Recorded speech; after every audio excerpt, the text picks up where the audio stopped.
Aqui no Mulher Demais, porque o tema de hoje no quadro Só Saúde é diabetes. E aqui no estúdio está comigo a doutora Ana Luísa Rolim, que é endocrinologista. A gente estava batendo um papo aqui nos bastidores, são muitas perguntas, tá, doutora? Então vou dar uma acelerada aqui para tentar atingir todo mundo. Uma telespectadora perguntou o seguinte: a pessoa diabética que bebe muito, acredito que bebidas alcoólicas, né, corre o risco de chegar a óbito mais rápido? Achei bem séria a pergunta dela, doutora, a relação entre álcool, o consumo de álcool, no caso, né, e o diabetes. E o diabetes. E é importante que você frisou, são muitas perguntas, são muitas dúvidas, porque como é uma doença bem comum, as pessoas realmente têm muitos questionamentos. E a campanha desse ano, hoje é o Dia Mundial do Diabetes, como a gente já falou. A campanha desse ano, o slogan desse ano é Educação para Proteger o Amanhã. A informação é pedra essencial no tratamento, no acompanhamento de pessoas com diabetes. Mais importante até do que medicamentos especificamente, porque você se capacitar para entender melhor a doença, prevenção, tratamento, como se conduzir em situações como essa, de glicose alta, glicose baixa, é essencial. O médico não vai estar, o profissional de saúde não vai estar toda hora, né, do lado do paciente. E eu achei legal na reportagem daquela família que tem o menino com diabetes, que a mãe frisou bastante isso. O fato dela se capacitar para cuidar bem do filho e a autonomia do filho em se cuidar, em se gerenciar, né? Gerenciar as situações que acontecem e eles têm que tomar decisões muitas vezes ao dia para se cuidar bem. E voltando ao assunto da bebida alcoólica. A bebida alcoólica tem um impacto importante no tratamento, no acompanhamento, porque impacta na glicose. Certo.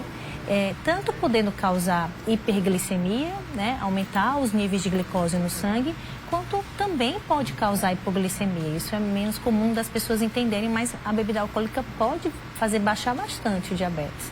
Então, numa situação dessa, em que a pessoa bebe bastante álcool e tem uma hipoglicemia grave, com um quadro mais grave de desmaio, convulsões, sim, isso pode, né, ser um evento extremamente grave. Então, bebida alcoólica, quem tem diabetes, só pode ser realmente utilizada em situações em que a glicose está mais estável e, claro, em quantidades pequenas, não nada de exagero. Perfeito.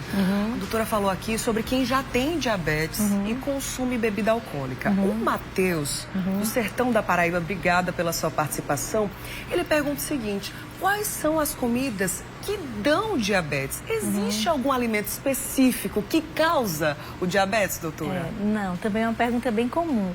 As pessoas querem, né, culpabilizar alguma coisa específica, mas não tem uma comida que cause diabetes. É o conjunto de uma alimentação, uma má alimentação que gera um excesso de peso, sobrepeso ou obesidade, que vai aumentar o teu risco de diabetes, né? Não é uma comida específica. Sim, perfeito. A Tânia Maria, obrigada também pela sua participação. Ela pergunta o seguinte: existe diabetes emocional, doutora? Não, é muito comum também essa dúvida. Especificamente emocional, não. O que acontece, é claro, que as emoções vão impactar na nossa pressão, na nossa glicose, em todas as situações da nossa vida. E, claro, para a pessoa que tem diabetes e que tem algum estresse, uma coisa mais aguda, mais importante, a glicose pode aumentar, sim.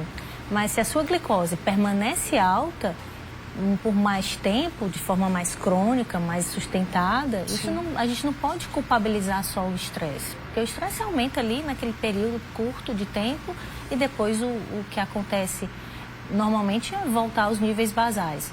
Se a glicose continua alta, então tem alguma coisa ou outra que tem que mexer no tratamento, no medicamento, na alimentação, enfim. Né? Muito bem. Eu comecei o quadro Só Saúde falando sobre o dado geral aqui no Brasil. Mais de 17 milhões de brasileiros adultos têm diabetes. E outro dado bem importante da gente mencionar aqui no quadro hoje é que somente esse ano, 2022, mais de 6 mil amputações de membros inferiores já aconteceram, doutora. O que é que leva a esse agravamento tão expressivo da doença até o ponto do paciente precisar amputar algum dos membros? Isso. A amputação de membros é uma complicação extremamente complicada e é uma das complicações importantes do diabetes. O diabetes, a gente sabe que é uma doença que, como eu falei anteriormente, não dá muito sintoma e por isso que é importante a gente cuidar e tratar, mesmo sem sentir, porque a glicose alta, ao longo do tempo, de forma sustentada, gera esse tipo de complicação. Amputações, é a principal causa de cegueira também, que não congênita, né? Cegueira adquirida. É a principal causa de amputação não traumática de membros, dedos, pés, perna inteira. Então, dá para evitar esse tipo de complicação. O que não dá é para voltar atrás quando acontece. Então, realmente, a prevenção, a educação, o controle é essencial para a gente evitar de chegar numa situação limite e realmente sem volta, como uma amputação ou uma cegueira, por exemplo. Perfeito. Esse é um dos riscos, então, de não fazer o tratamento. E tem gente que começa, mas que não continua. Uma vez diagnosticada uma pessoa com diabetes, o tratamento é para a vida inteira, doutora? O tratamento é para a vida inteira. Mesmo que você está bem, a minha glicose está normal, eu me sinto bem, tem que continuar o tratamento, porque se você para o tratamento, sua glicose aumenta e você muitas vezes nem sente, né? E o diabetes não esquece de você. Você pode até esquecer dele, mas ele não esquece de você. E aí sim, quando acontece uma complicação dessa, em decorrência de uma glicose alta, às vezes não é tão reversível em alguns momentos. Então, não tem cura, né? Mas tem tratamento. Perfeito. E você pode viver uma qualidade de vida maravilhosa, ter uma boa expectativa de vida, contanto que você tem os seus cuidados. E esse tratamento, além da mudança de hábitos, né, um estilo de vida saudável, o que ele inclui ainda? Inclui educação, que é fundamental, e acompanhamento médico, né? Algumas situações com o médico generalista, em outras situações com o profissional endocrinologista. E o ideal é que o paciente tenha esse apoio multidisciplinar, não só do médico, mas do educador físico, para prescrever um exercício de forma orientada, do nutricionista, que vai realmente avaliar de forma mais aprofundada a alimentação, né? Especialmente em pessoas que usam insulina, isso é até mais importante, por conta dessas variabilidades que acontecem. Então, o legal é ter esse apoio multidisciplinar e fazer o acompanhamento certinho. Perfeito. Só para a gente finalizar aqui, minha diretora me deixa aqui fazer essa última pergunta, porque na verdade foi uma dúvida muito comum aqui no nosso WhatsApp, o WhatsApp do Mulher Demais. É a pergunta da Jaqueline e de várias outras pessoas que apareceram aqui. A Jaqueline está grávida e tem diabetes tipo 2. Ela quer saber se existem riscos maiores para essa gravidez dela. E mais uma vez, ampliando a pergunta, existem formas de essa mulher grávida adquirir diabetes durante a gestação, doutora? Sim. Existe uma outra forma de diabetes que eu não comentei, porque as mais comuns é diabetes tipo 2 e tipo 1, mas existe o diabetes gestacional, que é um diabetes que propriamente acontece durante a gestação, né? A mulher, quando engravida, alguns hormônios da gravidez, né?